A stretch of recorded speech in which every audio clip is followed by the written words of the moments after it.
during the demo phase at the end. At any point, you can ask questions, and they will try to answer them. And we'll try to get everything done with each group in about 40 minutes. So without further ado, I'm going to turn over to the first team, and they'll introduce themselves.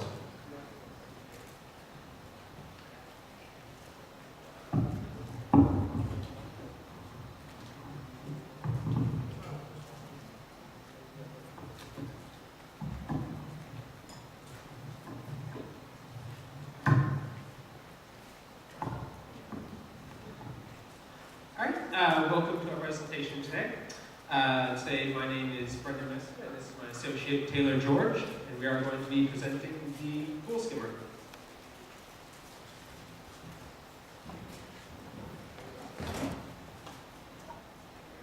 If it works.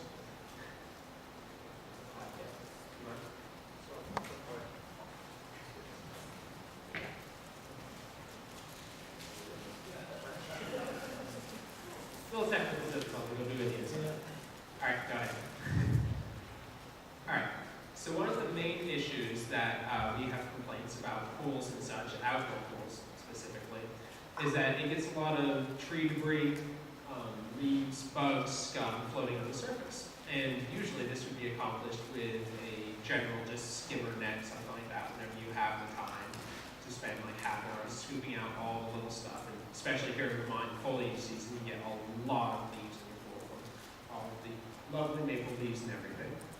But we were contracted by a company called Microwire Transmission Systems to do a proof of concept for an automated pool skimmer. And you could just set it inside the pool and forget it and let it do its thing.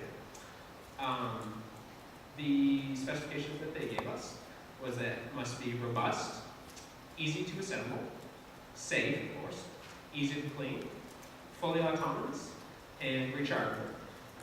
Pretty much a kit design. Right? And we did some research. Some of the existing technologies that we found, two main ones, we didn't really find any others for what we were looking at. The first one was approximately $100. It is only remote controlled though. So you still have to spend the time sitting there controlling it to go wherever you wish. So it was time consuming. But it was slightly fun, made it entertaining at least. The second design was approximately $500. It was completely solar powered, but only solar powered. You couldn't actually use it on drowsy days, anything like that. It was fully autonomous, but it was slow. And one of the main issues is that it used the side wheels here for the full navigation. So it tended to just sit on the sides of the pool, not actually get out into the center of the doldrums, where all the leaves typically collect for a lot of them. So these were things that we decided to improve upon. So our essential thing was that we wanted it to be low cost, efficient navigation, and a kit design we learned from the other ones. And our full required features from all of this redesign would be have to have fully autonomous, has to navigate both the center of the pool and the edges, had to be self-calibrated to depend on the size of your pool, such and such, your shape. You're easily retrievable, so you didn't have to actually fish it out of the center of the pool, go swimming for it, anything like that. Had to clean easily, and we wanted it to be entertaining, not just floating there randomly ugly. From this, we devised a series of system components. We decided to use the Kinetis board, which is a microcontroller unit that we've used in quite a few of our classes. We were very familiar with it and done a lot of programming. We used pool noodles because they're readily available everywhere. They're very obvious and often used. A net, of course, to capture the debris. Pumps for propulsion because there are no exterior moving parts, so it's safe and it's an efficient means of propulsion. A 12-volt battery, which was derived from the main pumps, which were 12 volt, and it could run the entire Kinetis board along with all the extraneous electronics. We decided to use the onboard accelerometer, which was already on the Kinetis board, so that to detect wall impacts, such things, so it wouldn't go back into the center. Airtight box we decided to make for all of the electronics and such that were not waterproof. LEDs for the entertainment factor, also as party mode. And a photoresistor to turn them on and off so that they don't just drain power the entire time it's on, even during the sunlight when you can't see the LEDs.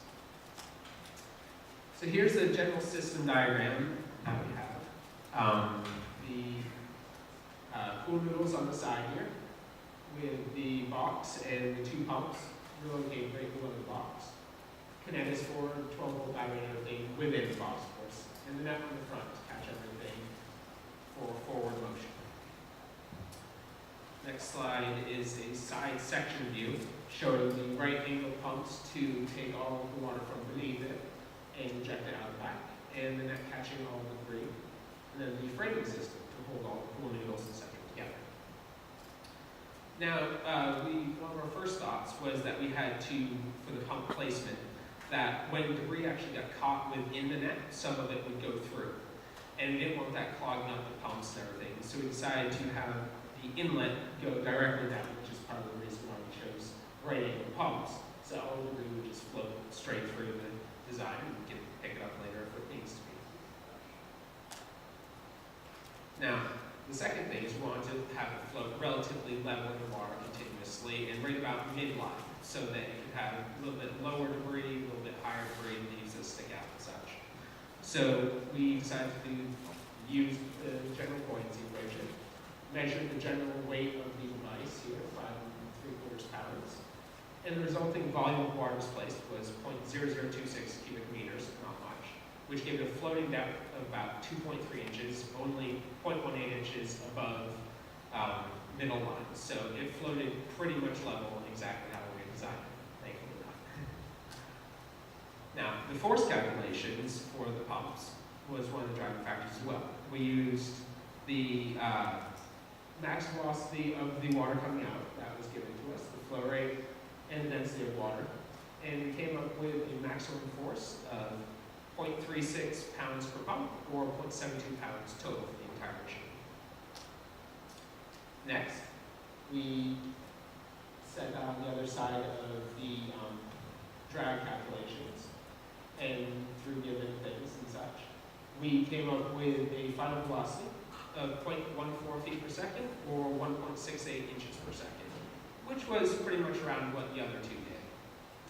Eventually we found, though, that it did go quite fast.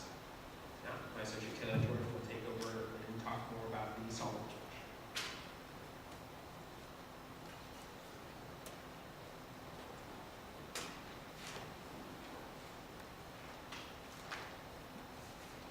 So for our project, we used 3D computer-aided modeling software called SolidWorks.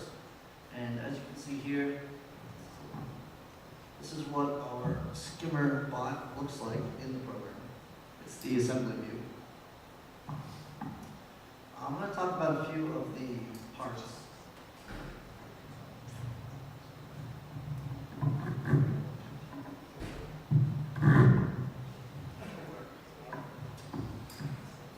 All right. So the first part I want to talk about is the ring, and this clamps on to the pool noodles and holds the frame to the noodles themselves. It's made of two identical halves that snap together using dowels, as you can see here, for position only. They're right here on the top and here on the bottom. The next piece is a side rib, which adds structural integrity to the side of the robot. And these plug into the rings and hold them together. The next part is one of our largest, and it's the control box and also pump mounting part. As you can see in the middle, there's a watertight box that holds all of our electronics. And there's a groove that goes around the top that sits an O-ring, and this provides a watertight seal. Also on either side is a hole in the bottom that the pumps plug into, and on the underside is a filter so that any debris that is sucked in doesn't clog the pumps. Here's our net design. It's comprised of two parts that snap together to pinch the net fabric in between. It also has a handle on the top for easy removal. Now, all of our pieces, you may have noticed, have a similar snap together feature, and this is for ease of assembly. And this is a cross section here of how it snaps in and overlaps the bottom part. It's a deflection of 0.04 inches. And we did some calculations to see how much force it would take to deflect that much, and it came out to be 20 pounds of flex force, which was a manageable amount to do by hand. Next is our electrical schematic. In the top left, you can see our microcontroller board and all of the input and outputs. Below that is our power switch connected to the battery. We then have our photoresistor, this is a voltage divider, connected to 3.3 volts. Then we have our LED strips on the top right here, which are controlled by transistors. And then down here we have our pumps, which are also driven with transistors to turn them on and off. One of the things we had to spec out was a battery, and to do this, we added all of the current draw from our main three sources, which were our pumps and our LED strips, and this totaled 1,400. So with an average planned runtime of 2 hours, we decided to purchase a 6,800 milliamp hour rechargeable battery, which would give us a margin of error in case it wasn't fully charged when operating. This is the state diagram for our programming, and I'm going to walk through it real quick here, just to give you an idea of how the programming part works. It starts off with a calibration routine, and this starts off at the longest end of your pool, and it goes until it hits a wall. It times that time and calibrates the rest of the program so that it's not going too long in a small pool or not long enough in a small pool. It then cycles through, down here, a series of impact-triggered and time-triggered turns, which will either hit a wall with an impact and then turn around and head back to the center of the pool, or turn if no impact is detected. After the 2 hour runtime is achieved, it goes into a home mode, which turns both pumps on indefinitely. This ensures that it will sit on the edge of your pool and you can easily grab it.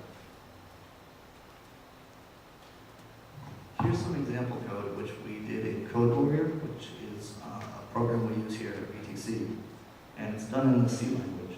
And this is the calibration routine code, and it just gives you an idea of what it looks like in its raw form. It starts off pretty logically with some if statements that check conditions, such as is it light out or is the runtime exceeded 2 hours, and it moves through the program in that fashion.